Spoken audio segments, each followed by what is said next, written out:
Good morning dear students, welcome back again in online classes. Yesterday we have discussed about the non-cooperation movement and what was the project of the non-cooperation movement, and we have also discussed in the live class what was the programs and what was the step taken in the non-cooperation movement by Mahatma Gandhi.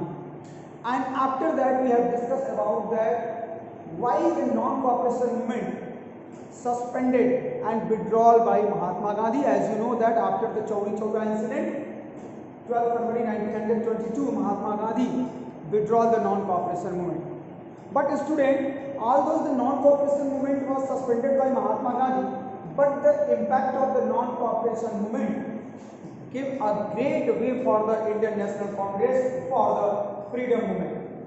The non-cooperation movement gave a new direction for the Indian National Congress. This was the first and most important impact of the non-cooperation movement. So today we have discussed about the impact of the non-cooperation movement. This is also given in your reduced syllabus for session 2021 and 22. Today we have discussed there are two important topics: impact of non-cooperation movement and Simon Commission. So first of all, what was the impact of the non-cooperation movement? There are four great and effective impact of the non-cooperation movement. First,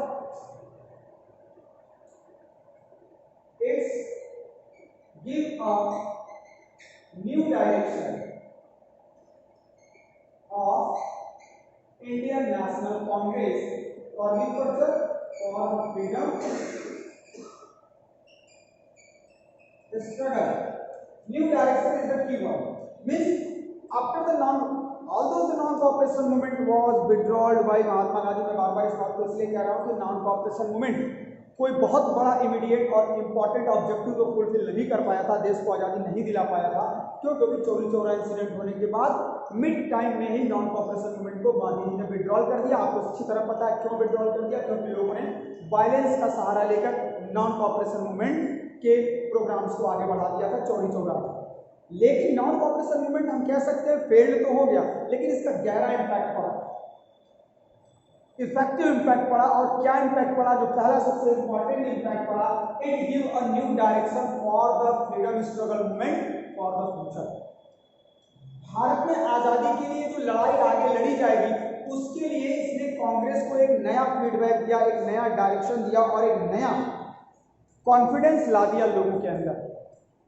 तो पहली चीज, it give a new direction and it also improve the confidence among the Indian people. This was the first impact of the non-cooperation movement. Student, new direction and the confidence improve in the among the Indian people, and after that so many Indian freedom movement based on the strategy and method of non cooperation movement in future हम आगे देखेंगे, चाहे वो civil disobedient हो, चाहे वो quit India movement हो, हर एक मूवमेंट में कहीं ना कहीं इसका इम्पैक्ट दिखाई देगा हमें। क्यों? क्योंकि ये मूवमेंट जो था गांधी जी का नेशनल मूवमेंट था, नॉन कॉपरेशन मूवमेंट, और ये भले ही 12 फरवरी 1922 को विड्रॉल कर लिया गया था, लेकिन इस नॉन कॉपरेशन मूवमेंट का बहुत ही गहरा इम्पैक्ट पड़ा। The Indian National Movement for the first time in history acquired a real mass base. पहली बार भारत में एक बहुत बड़ी बात देखी गई कि ये जो मास बेस था, मास base means non-cooperation movement, not any particular or any individual party movement or any person movement. Actually, the non-cooperation movement based on the mass movement. मास, इस मूवमेंट में लोगों की भीड़ देखी गई, लोगों का बढ़ चढ़ के हिस्सा लेने का चीज देखा गया। मतलब कि नॉन कॉपरेशन मूवमेंट में जो सबसे बड़ी बात थी वो थी कि the non cooperation movement give a new direction and new strategy and also develop the confidence in among the Indian people. पहली चीज। The second important impact of the non cooperation movement, it remove the untouchability in my society. आपको पता होगा कि गांधी जी ने untouchability को दूर करने के लिए एक फार्मूला अपनाया था, लेकिन इसने क्या किया? Untouchability, remove the untouchability. What are untouchability? Non cooperation movement also remove the untouchability among the Indian. So many Indian people now maintain the unity between between the poor and rich, between the poor and rich. This was the second important impact of the non-cooperation movement. Non-cooperation movement, that third point, the non-cooperation movement also brought the unity between Hindu and Muslim. जैसा कि आपको पता होगा कि जब non-corporation movement चलाया गया उससे पहले ही हमारे देश में एक मूवमेंट अली ब्रदर ने स्टार्ट किया था जिसका नाम था Khilafat movement, but after the starting of the non cooperation movement, Khilafat movement also merge with Mahatma Gandhi and new movement started by Mahatma Gandhi, those are known as the non cooperation. So we can say that after the non-cooperation movement, the Hindu-Muslim unity also developed in India, and now removal of untouchability, and one important thing also that promotion of khadi. तीसरा point आप कर सकते हो, Hindu Muslim unity को देखा गया after the non cooperation movement. And चौथा जो बहुत बड़ा बात था वो था improvement of khadi. Now khadi national, khadi became a national symbol after the non-cooperation movement. So student, Gandhi died to the peoples and also developed the handloom and charkha in many parts of India. Khadi as a national symbol of our country, and so many khadi uniform weaving and spinning through the khadi developed in many parts of the India. After that, the non-cooperation movement give a new way for the education of India. So many schools and colleges open in India. Kashi Vidyapeeth, as you know, yesterday we have discussed. So many schools and colleges develop in India. Can you tell me? If you tell me, then please write in description box. So many schools like that: Aligarh University, Kashi Vidyapeeth, Bihar Vidyapeeth, Gujarat Vidyapeeth, Bengal National University, the National Muslim University of Aligarh. These all are developed after the non-cooperation movement. So these all are the important achievements of the impact of the non-cooperation movement. आप देख सकते हैं new educational institution developed. New educational institution developed in different part of our country, like that Kashi Vidyapeeth and many other important schools and colleges established after the non-cooperation.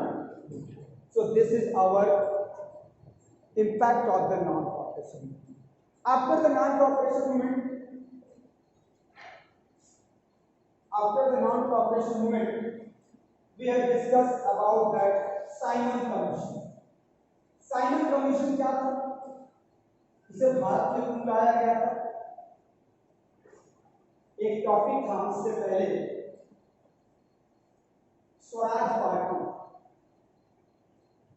Simon commission के पहले और non cooperation movement के बाद था Swaraj party, लेकिन आज के date में वो टॉपिक बोर्ड ने हटा दिया है. मैं आपको थोड़ा सा उधर ले जाऊंगा क्योंकि बिना उसको समझा पा रही नहीं.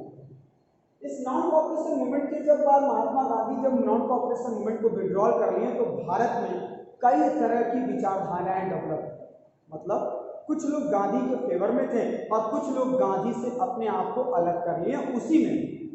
उसी क्रम में एक बड़ा इंपॉर्टेंट इंसिडेंट हुआ.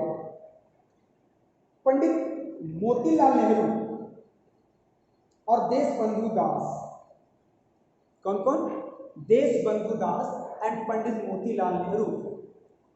नॉन कॉपरेशन मूवमेंट जो गांधी जी के द्वारा विड्रॉल किया गया उसको मोतीलाल नेहरू और पंडित सीआर दास को वो इसे अच्छा नहीं मानते. So they now left the Congress and make a self party. This was known as the Swaraj Party. Motilal Nehru और सीआर दास ने मिलकर एक नई पार्टी बनाई अगेंस्ट द कांग्रेस और इस स्वराज पार्टी को जो प्रेसिडेंट बनाया गया उसमें CR दास इसके प्रेसिडेंट हो गए और मोतीलाल नेहरू इसके सेक्रेटरी हो गए। बेटा याद रखिएगा, मैं बोल रहा हूँ कि impact of non cooperation movement और साइमन कमीशन के बीच में एक इंसिडेंट होता है जिसको हम बोलते हैं स्वराज पार्टी। स्वराज पार्टी किसने बनाया? CR Das and Motilal Nehru. इन लोगों ने महात्मा गांधी के नॉन कॉपरेशन मूवमेंट को विड्रॉल कर लेने की वजह से, बीच में सस्पेंड कर देने की वजह से नाराज हो गए और अपनी एक खुद की पार्टी बनाया जिसका नाम रखा स्वराज पार्टी। स्वराज पार्टी ने ब्रिटिश गवर्नमेंट से डिमांड रखा कि आप यहाँ पर कॉन्स्टिट्यूशनल रिफॉर्म करिए, हम चाहते हैं कि कॉन्स्टिट्यूशनल रिफॉर्म हो। लेकिन गवर्नमेंट CR दास और मोतीलाल नेहरू की बात को इग्नोर करती चली गई और स्वराज पार्टी कई बार ब्रिटिश गवर्नमेंट के अगेंस्ट अपने मूवमेंट को चलाया। लेकिन फाइनली अगर देखा जाए तो जो स्वराजिस्ट थे, चाहे वो CR दास हो चाहे पंडित मोतीलाल नेहरू हो, इन दोनों लोगों को बहुत कुछ सफलता नहीं मिली और 1926 में CR दास की जो पार्टी थी वो कमजोर हो गई और एक इलेक्शन 1926 में हुआ। लेकिन 1926 में जो स्वराज पार्टी का इलेक्शन हुआ न्यू प्रेसिडेंट के लिए, उसमें बहुत ज़्यादा सपोर्ट नहीं मिला।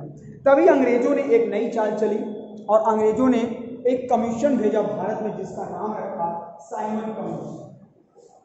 ये साइमन कमीशन भारत में क्या करने के लिए भेजा गया था? एक्चुअली साइमन कमीशन भारत में भेजा गया था कॉन्स्टिट्यूशनल रिफॉर्म करने के लिए।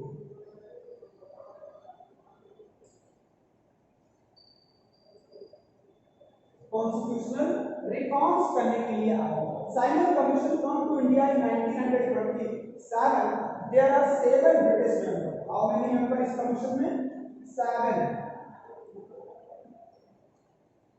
Britishers. Total number of member थे 7 इसमें और सारे के सारे क्या थे? अंग्रेज थे।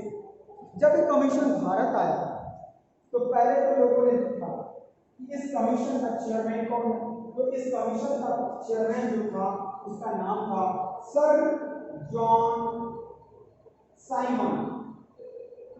Sir John Simon was the chairman of the Simon commission. इनकी अध्यक्षता में अंग्रेजों ने साइमन कमीशन को इंडिया में भेजा और इनके अलावा 7 ब्रिटिशर्स और थे।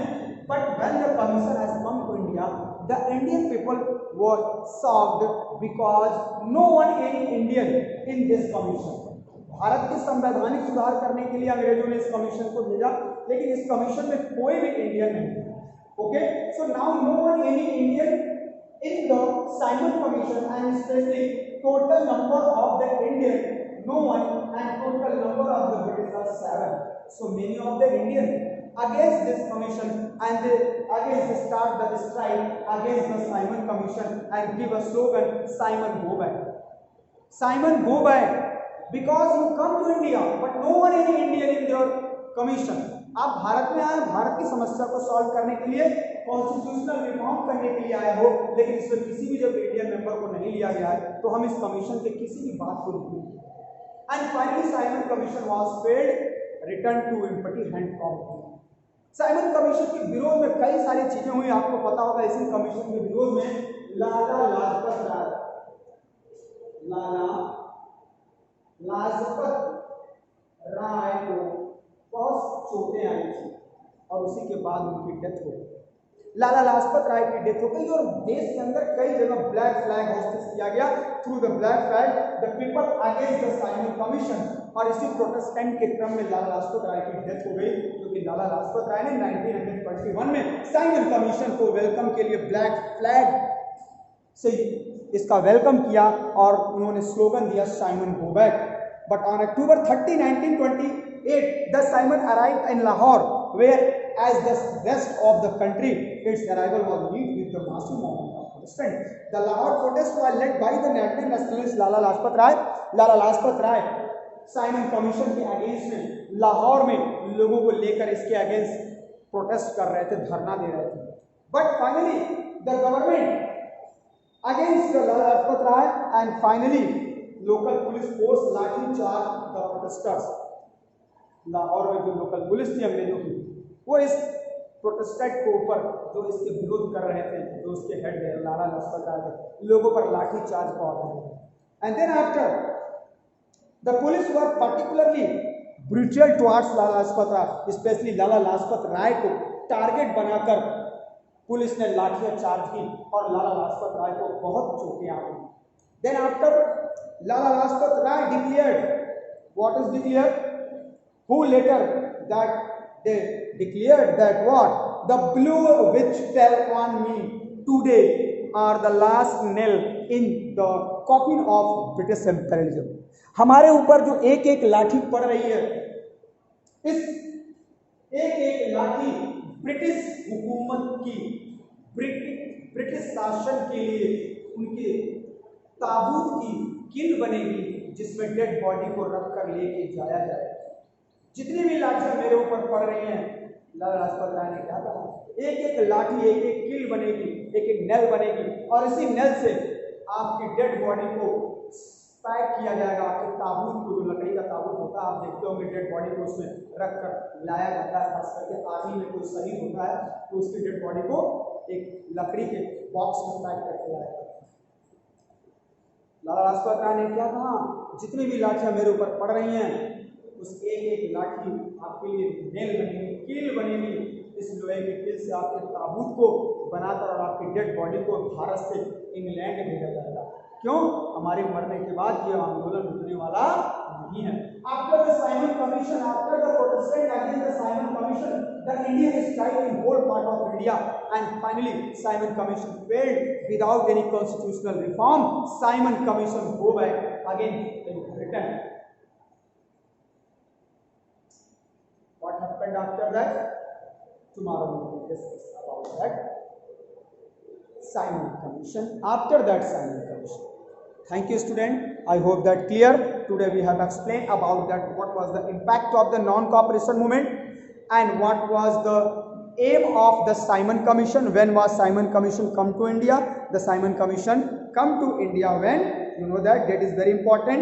आपको हमेशा इस चीज़ को ध्यान रखकर पढ़ना होगा कि क्वेश्चन ऑब्जेक्टिव आएंगे और जब ऑब्जेक्टिव क्वेश्चन आएगा तो ये साइमन कमीशन 100% पूछा जा सकता है। ये भी पूछा जा सकता है who was the chairman of the Simon commission, तो आपका आंसर होगा the chairman of the Simon commission कौन था? सर जॉन साइमन थे। टोटल नंबर ऑफ मेंबर कितने थे साइमन कमीशन में? तो वो 7 थे। क्या करने के लिए इंडिया में आया था? कॉन्स्टिट्यूशनल रिफॉर्म करने के लिए आया था, भारत में संवैधानिक सुधार करने के लिए आया था। इसका विरोध इंडियन ने क्यों किया? Because no one any Indian, क्योंकि इस कमीशन में किसी भी इंडियन को नहीं लिया गया था। एंड देन आफ्टर फाइनली इस कमीशन के अगेंस्ट जो प्रोटेस्टेंट हुआ था उसमें किसको चोटें आई थी? तो वो थे Lala Lajpat Rai. Clear? Then after we discuss tomorrow. Thank you.